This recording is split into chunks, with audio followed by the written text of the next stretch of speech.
So guys आज हम बात करेंगे फॉर्म 300 के बारे में। फॉर्म 300 जो है it is also known as buyer representation agreement.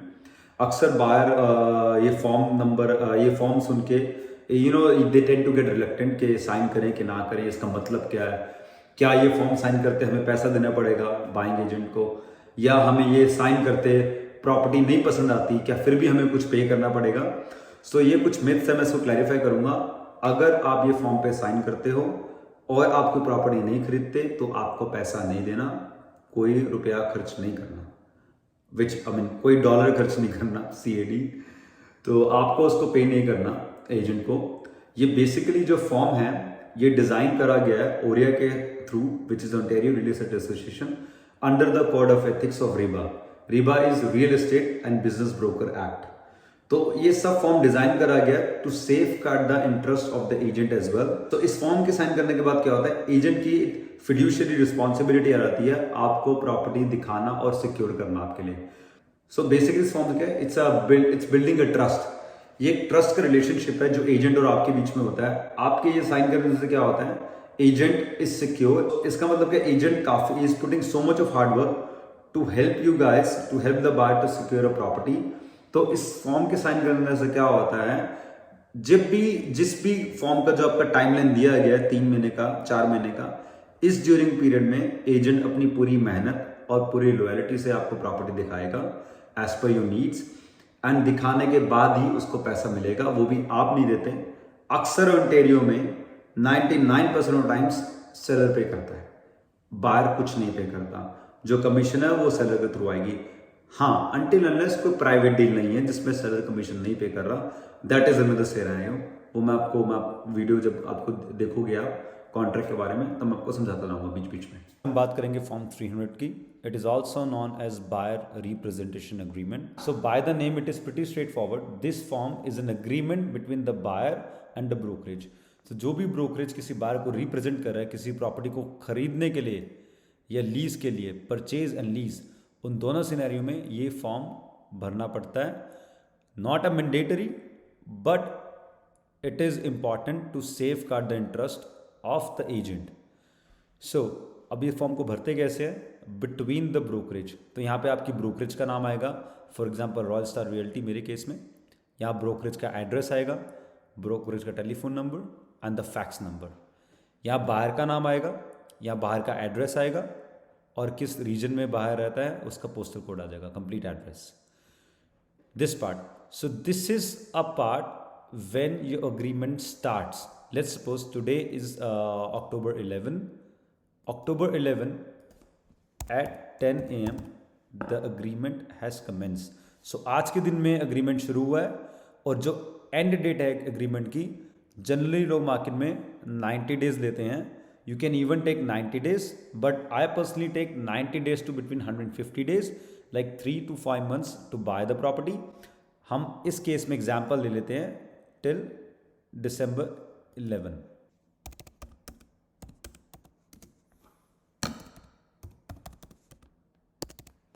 इस केस में हमने ले लिया December 11। तो हमारा जो अग्रीमेंट शुरू हुआ October 11 को शुरू हुआ, December 11 को ख़त्म हो गया। अब ये जो स्पेसिफिक सेक्शन है, अगर आपका अग्रीमेंट 6 महीने से ऊपर बढ़ता है एक दिन भी, तो यहाँ पे आपकी डेट चेंज हो जाएगी, 6 महीने से पीछे की डेट आ जाएगी, आगे की एंड यहाँ पे बार के इनिशियल्स मैंडेटरी हैं, right. Second part, now this part is about property type use. हमारे केस में हम रेजिडेंशियल को डिस्कस करते हैं, तो यहाँ पे जो प्रॉपर्टी का यूज़ है अक्सर हम लिखते हैं सिंगल फैमिली रेजिडेंस,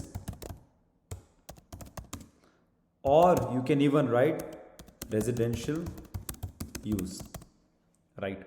एंड फिर आएगा geographic location. This is very important.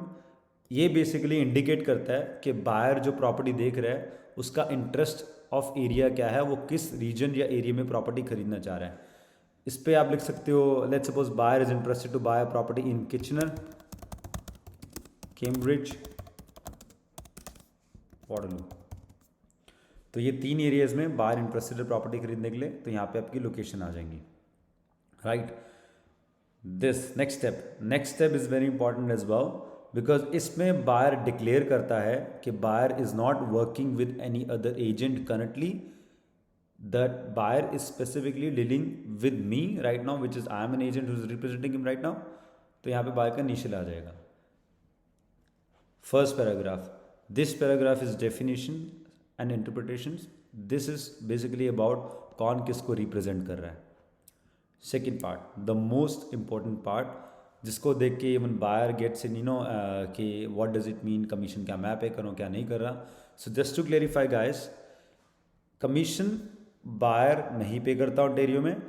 99% of times commission जो होगा सेलर पे करेगा. Seller will pay the commission to sell the property and seller will pay commission to the buyer agent as well.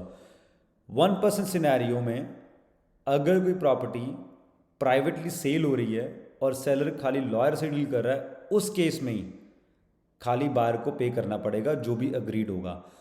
For example commission आपकी 2% है जो कि seller पे कर रहा है. अगर ये कमीशन सेलर नहीं पे कर रहा, प्राइवेटली डील कर रही है, तब इन केस बायर को पे करना पड़ेगा.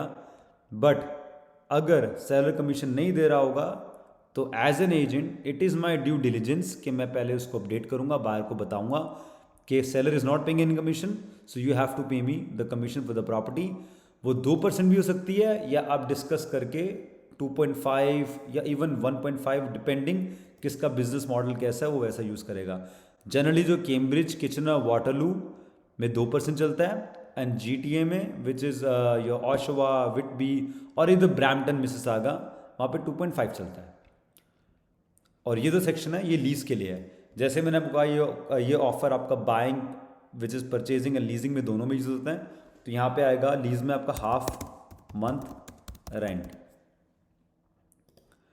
Another part, so this part is hold over period. तो ये होता क्या है, what does it mean? So guys, most important part, hold over period. Hold over period होता क्या है पहले बताऊं. जो होल्ड ओवर पीरियड होता है अक्सर ये 90 दिन का लिया जाता है, 90 डेज का. अब इसमें है क्या, आपने एजेंट के साथ अग्रीमेंट साइन करा 11 अक्टूबर से लेके 11 दिसंबर तक, 11 दिसंबर तक. अब इस 3 महीने के बीच में आपने एजेंट ने आपको 6, 7 या 10 प्रॉपर्टी दिखाई. आपका अग्रीमेंट हुआ खत्म, आपको कोई प्रॉपर्टी पसंद नहीं आई बीच में, इस दौरान अग्रीमेंट के दौरान विच इज आपका 11 अक्टूबर से लेकर 11 दिसंबर में प्रॉपर्टी पसंद आई नहीं. और 11 दिसंबर के बाद आपको लगता है मुझे एक प्रॉपर्टी एजेंट ने दिखाई थी, चलो मैं प्राइवेटली जाके सेलर से डील करता हूं that I want to buy your property. उसमें सेलर का एडवांटेज क्या है, सेलर को बायर को कमीशन नहीं देना, उतना पैसा वो आपको ऑफ कर देगा. You try to make a deal. Sometimes buyers भी होते हैं which they try to save some money, which I understand, होता है, मार्केट में रुके पैसा बचा रहे हैं. तो बट आप ये देखो, उस एजेंट ने आपके साथ 90 डेज मेहनत करी है, 90 दिन उसने आपको अपना टाइम दिया, आपको प्रॉपर्टी दिखाई है. तो अब उस 3 महीने बाद, उन 90 दिनों बाद, 90 दिन का होल्ड ओवर पीरियड है, विच मीन्स 3 महीने के लिए फर्दर अगर आप एग्रीमेंट से बाहर निकलकर किसी उसी प्रॉपर्टी के लिए डील करते हो जो आपको उस प्रीवियस बायर एजेंट ने दिखाई है, तो उस केस में आपको कमीशन देनी पड़ेगी उस एजेंट को. यानी जो 90 दिन उसने मेहनत करी है उसके बाद भी अगर आप प्रॉपर्टी बाय करते हो तो 90 दिन तक आपको उसकी मेहनत के लिए उसको पे करना पड़ेगा. This it what means hold over period.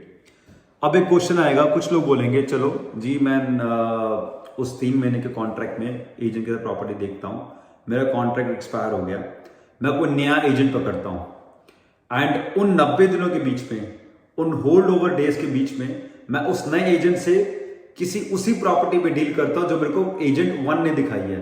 मैं इसको सिंपल करता हूं, agent 1, agent 2.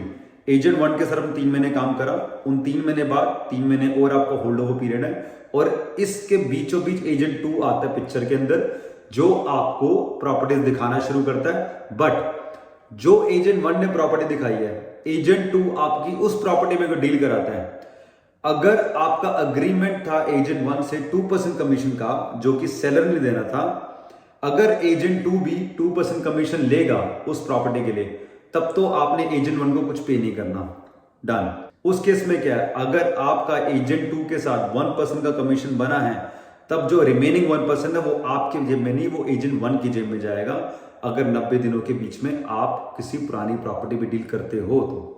I hope you understand. अगर आपको ये चीज़ क्लैरिफाई नहीं होती तो you can even message me, we can go in detail regarding the same. बताया होल्ड ओवर पीरियड अक्सर 90 दिनों का होता है, so will put 90 days over here.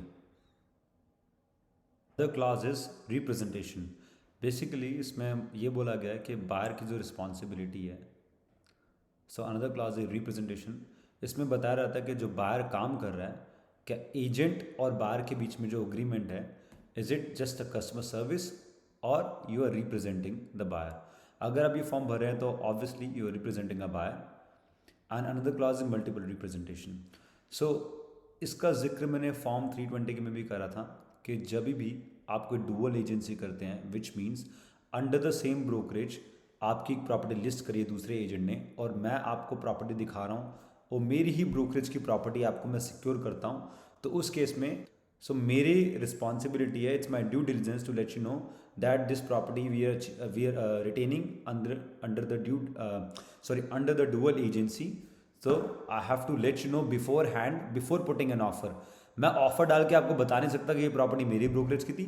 उससे पहले मेरे को आपको बताना पड़ेगा this property is listed by my brokerage and we are putting an offer on this property, but I will not conflict your interest for that. It does not mean कि मैं आपको ज़्यादा पैसों की ऑफर डलवा दूंगा जस्ट बिकॉज मेरी brokerage की प्रॉपर्टी है और मेरे को पता है कितनी डिमांड है. I will still guide you with the fair value and the fair price of the property. The fourth is referral fee. तो रेफरल ऑफ द प्रॉपर्टीज में क्या होता है, आजकल क्या हो रहा है, let's suppose you sign me to search a property for you, but काफ़ी केसेस में क्या होता है, realtor.ca पे कोई प्रॉपर्टी लिस्ट हो जाती है नहीं, या आप कभी जा रहे हो अपने you going out for a drive and you see suddenly a board which says property is listed available for sale. और काफ़ी सिनेरियोज में क्या होता है, बायर की एक रिक्वायरमेंट सेट होती है कि मेरे को ये तरह की प्रॉपर्टी चाहिए, बट कई बार कोई प्रॉपर्टी उसको पसंद आ जाती है जो उसके सारे टिक मार्क्स को अचीव नहीं करती, but still you somehow tend to like the property और maybe you are willing to spend more than your set price. तो अगर आपको कोई प्रॉपर्टी मिलती है, आप मेरे को उस प्रॉपर्टी का बताओगे, बिकॉज हम ये जो प्रोसेस है, we are together working and I am trying to help you out to buy a property. But any property which you like, which you see, you will tell me, I will help you to secure that property and you will have to still pay the commission. I mean not you, the seller still have to pay the commission for the property to me. Indemnification, इसका मतलब क्या है कि जो agent है, यानी कि जो बाइंग एजेंट है मैं हूँ, I am not a qualified inspector to inspect the physical condition of our property. अगर कोई प्रॉपर्टी में इंप्रूवमेंट्स की रिक्वायरमेंट है या कुछ चेंजेस हैं, you have to hire an inspector who is qualified to check the physical condition of property and guide you further. Sixth is finder's fee. आजकल ये बहुत कॉमन नहीं है, बट पहले अक्सर क्या होता था कि जब भी कोई एजेंट बायर को रेफर करता था मॉर्गेज एजेंट के पास या किसी और सर्विसेज के लिए, तो उसको कुछ रेफरल फी मिलती थी, $500,000. But right now as the market is too hot and वैसे भी चीज़ें बदल चुकी हैं, अब भी इतनी फाइंडर्स फी चलती नहीं है. Seventh, the most important, it is bolded. इसका मतलब ये होता है कि बायर की जो डिटेल्स होंगी, क्रेडिट रिपोर्ट्स, इनकम और एनी पर्सनल डिटेल्स, वो हम एक्सेस करेंगे, which means we will ask the buyer to provide the details. उसका रीज़न क्या है, काफ़ी जैसे आप प्रॉपर्टी बाय करते हो और काफ़ी डील्स लीज की भी होती हैं, उस केस में हमें डिटेल्स और सारी इन्फॉर्मेशन चाहिए होती है to satisfy the landlord or the seller that the buyer is capable to pay the rent and to the mortgage broker that buyer is capable to afford the property. तो personal details आपकी access करी जाएंगी. And 8वें clause में जो लिखा हुआ है, 8th clause में use and distribution of information. जो भी पर्सनल इंफॉर्मेशन हम बायर की लेते हैं, चाहे क्रेडिट की लेते हैं या उसकी बैंकिंग की डिटेल्स लेते हैं, उसकी इनकम की, वो डिटेल्स हम किसी से शेयर नहीं करेंगे, ना हम कर सकते हैं. और हालांकि हमारा जो क्लाइंट होता है, हम उसका नाम तक भी यूज़ नहीं करते. जो हमारा सेलर एजेंट है, उसको भी हम ऐसे लाइक मिस्टर जॉन मेरा बायर है ऐसे नहीं बात करेंगे. हम we always refer our buyer as a client. तो privacy law is very important in Canada, in Ontario. So उस केस की and for that privacy law we respect a lot. So we try to keep everything between me and my client, not to anyone else. Conflict and discrepancy, इसका मतलब क्या होता है, अगर कोई आप क्लॉज से सेटिस्फाई नहीं है इस प्री प्रिंटेड रिप्रेजेंटेशन एग्रीमेंट में, तो आप उसमें ऐड कर सकते हैं, कोई भी प्रोविजन आपको ऐड करना है तो इस प्री प्रिंटेड क्लॉज को वो सुपरसीड कर देंगे। Successors and assign, it means जो आपका एग्जीक्यूटिव है, एडमिनिस्ट्रेटर है, जो भी इस अग्रीमेंट में अंडर साइन करता है वो इस कॉन्ट्रैक्ट के बाइंड हो रहता है।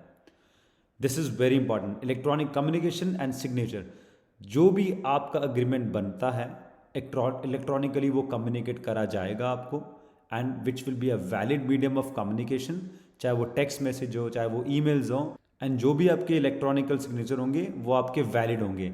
एंड अगर कोई कंफर्टेबल नहीं है इलेक्ट्रॉनिकली साइन करने के लिए, तो आप फिजिकली भी अपॉइंटमेंट बुक करके साइन कर सकते हैं। स्केड्यूल, तो इसमें क्या, अगर आप कोई एडिड क्लॉजेस या कुछ म्यूचुअली ऐड करना चाहते हैं इन द रिप्रेजेंटेशन अग्रीमेंट, तो आप स्केड्यूल ऐड कर सकते हैं विच इज़ फॉर्म 105 और अटैच कर सकते हैं, और स्केड्यूल का नंबर जैसे स्केड्यूल ए आपने ऐड करा वो इसमें आ जाएगा। This part, so this is the end of the clause, and इसमें साफ लिखा गया है कि जो ब्रोकरेज है आपको हेल्प करेगा प्रॉपर्टी ढूंढने के लिए, एंड आपको सेटिस्फैक्ट्री प्रॉपर्टीज दिखाएगा वो। यहाँ पे ब्रोकरेज के साइन आ जाएंगे, यानी मेरे साइन आएंगे क्योंकि मैं ब्रोकरेज को रिप्रेजेंट कर रहा हूँ, I M an agent, and यहाँ पे बार के साइन आ जाएंगे, डेट आ जाएगी यहाँ पे, एंड डिक्लेरेशन ऑफ इंश्योरेंस में मेरे साइन आएंगे एंड नाम आएगा, which means I am agreeing and I'm conveying that and I'm confirming that I do have an insurance as per the code of ethics of RIBA. I do have an insurance. अगर कोई error या omission होगा contract में तो मेरी जो insurance है वो मेरे को प्रोटेक्ट करेगी एंड मेरे क्लाइंट को भी प्रोटेक्ट करेगी from any damage, and this is an acknowledgement. अगर आप सेटिस्फाई एग्रीमेंट पे एंड आपको ये डिलीवर हो जाएगा, then you will acknowledge on the date you sign this agreement, and आपका डेट, नाम और यहाँ पे आपका इलेक्ट्रॉनिक डेट आ जाएगी। So that's it about buy representation agreement. So guys, अगर आपको कोई भी क्वेरी है, कोई भी क्वेश्चन है regarding this by representation agreement, या किसी और फॉर्म को लेकर आपको कुछ क्वेश्चंस पूछने हैं, then you can always send me a message. What I'll do, I'll leave an Instagram link below the video, and I'll also give my direct number to reach me. So if you have any questions, any query, चाहे आपको property नहीं भी लेनी but आपको कोई guidance चाहिए, you can always call me, but make sure you are not under the contract with any other agent. Thank you, have a nice day, bye bye.